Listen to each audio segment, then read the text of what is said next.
Hello everyone and welcome again to another short video of mine. Today I will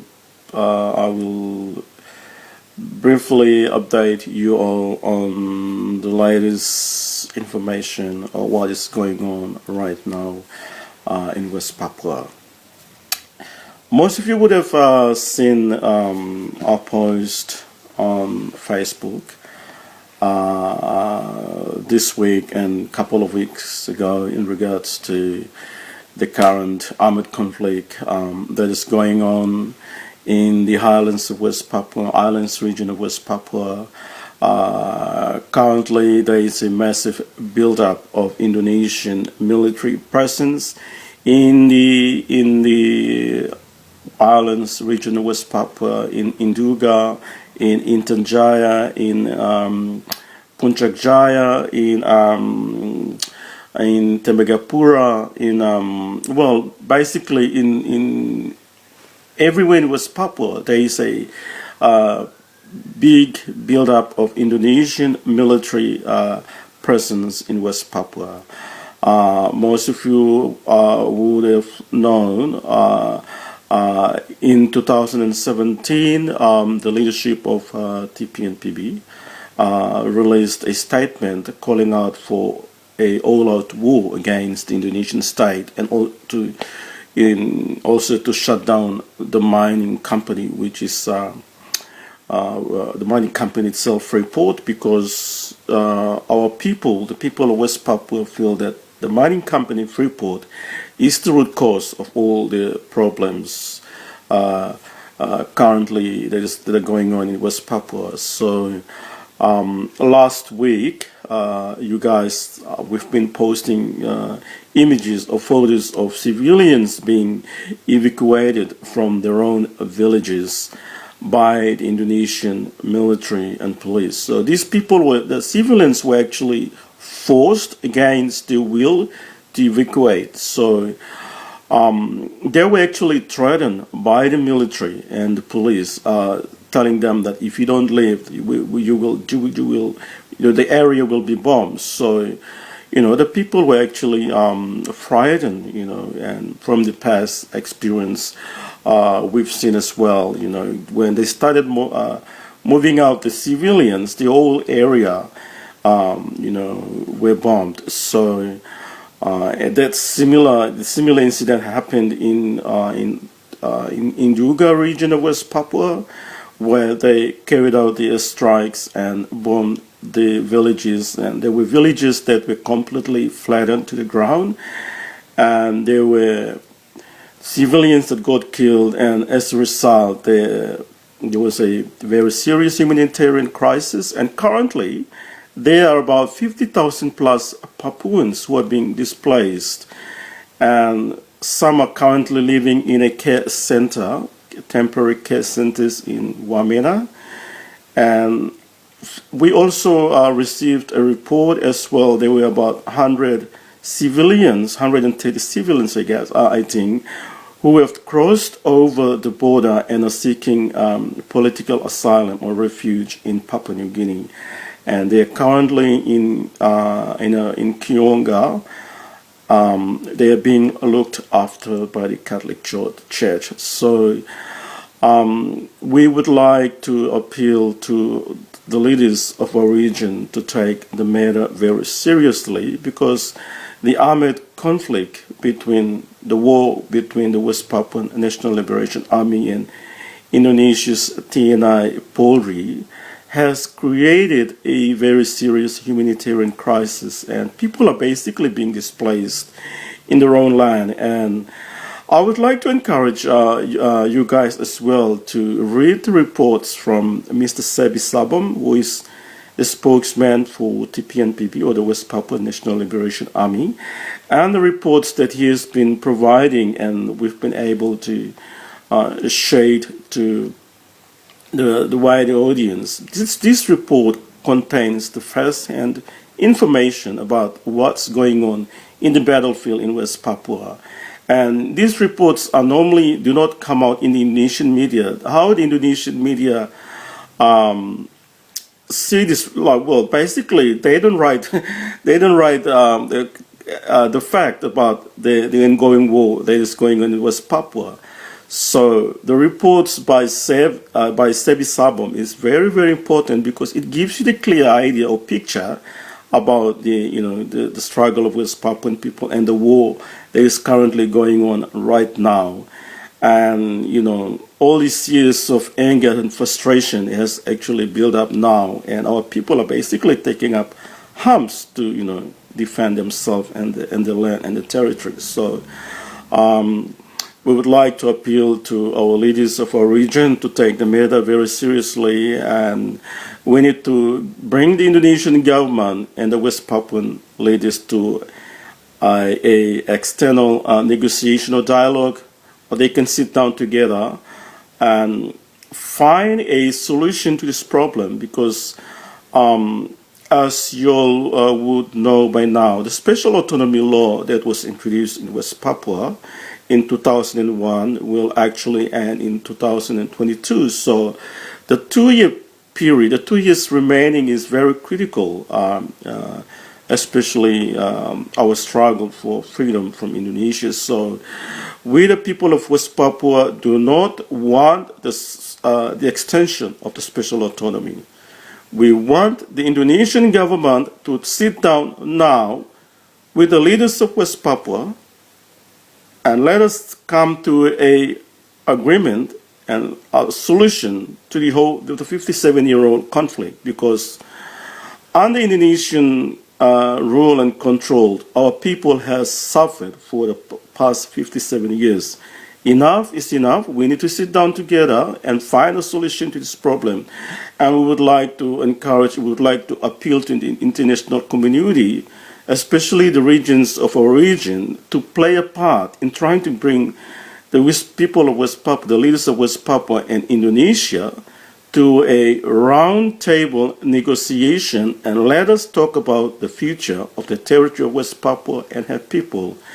And the 20 years special autonomy hasn't worked for the people of West Papua. It has brought a lot of pain and misery, and we basically want the Indonesian government to understand that we've had enough of all these bullshits. We're not crying for economic development or infrastructure and development and all this, whatever you claim to have done or you will be doing, because we're not crying for that. What we want is for you to sit down and let us discuss the root problem, the root causes of the problem in West Papua, and that is our history, our rights to self-determination, which was guaranteed by UN under UN Charter, which was denied by Indonesia when in 1969, especially the Act of Free Trade, where Indonesian government violated international law and hand-selected or hand-picked 1,025 Papuans, stuck them in rooms, different rooms, and basically threatening them, forced them to say yes to become part of Indonesia. This is completely illegal. You cannot do that. And Indonesian government knows that they actually violated international law. And, that's only a tiny 0.00 something% of people that participated. And, normally in a referendum, you would need to get the whole people, participate in the referendum. The people over the 18 years of age, adult, would participate in the referendum. And that didn't happen in West Papua. There wasn't any referendum. So, we want UN to come back and complete the decolonization process that it started in West Papua in the early 60s. And UN didn't complete that that decolonization process. We're demanding now for UN to come back and complete that decolonization process, and for West Papuan people to be given an opportunity to exercise their rights under UN Charter, so that let them choose what they want. And also, I think let's just think for a moment. The 50 years of Papuans living under Indonesian rule. A lot of our people have died. Over 500,000 plus Papuans have died. A lot of people have been displaced in their own land. And why should we ask for a referendum? Let's come and sit down together and let Indonesian government needs to reinstate the state of West Papua because, well, the Dutch government actually were in the process of, giving the Papuans the independence when Indonesia invaded and annexed the territory of West Papua. So, we need our political rights back, and we would like to appeal to our leaders of our region to play a crucial role in trying to get the two warring the two people together, two groups, Indonesia and West Papua together, and let's sit down, because we cannot allow this problem to continue on. Currently, there is an armed conflict going on in West Papua, and there's over 50,000 people being displaced in their own land. So, it's no longer an internal matter for Indonesia to solve. It is an international issue because it involved UN. UN failed its job. UN were, very complicit. They didn't even do the job properly. And how they allow Indonesian government to manipulate and control this whole referendum process, referendum issue, and as a result, West Papua became part of Indonesia. So everything was done through an illegal process. So we need to come back and sit down and correct this mistake of the past and try and, give the Papuans their right, their rights that is guaranteed under UN Charter, their rights to self-determination. So, once again, please continue to follow us on our page, and also the reports that are being put out by Sebby Sambom, who is the spokesman for TPNPB, or the West Papua National Liberation Army, because this is the first-hand report from the battlefield in West Papua, and when you read it, you will have a clear picture of what's actually going on in West Papua, because Indonesian government has actually placed a ban on foreign media and journalists to go to West Papua. So a lot that are happening in West Papua are not being reported on the media in Indonesia. So the reports by Sebby Sambom is very, very important, because it basically gives you the picture of what's actually going on in West Papua. So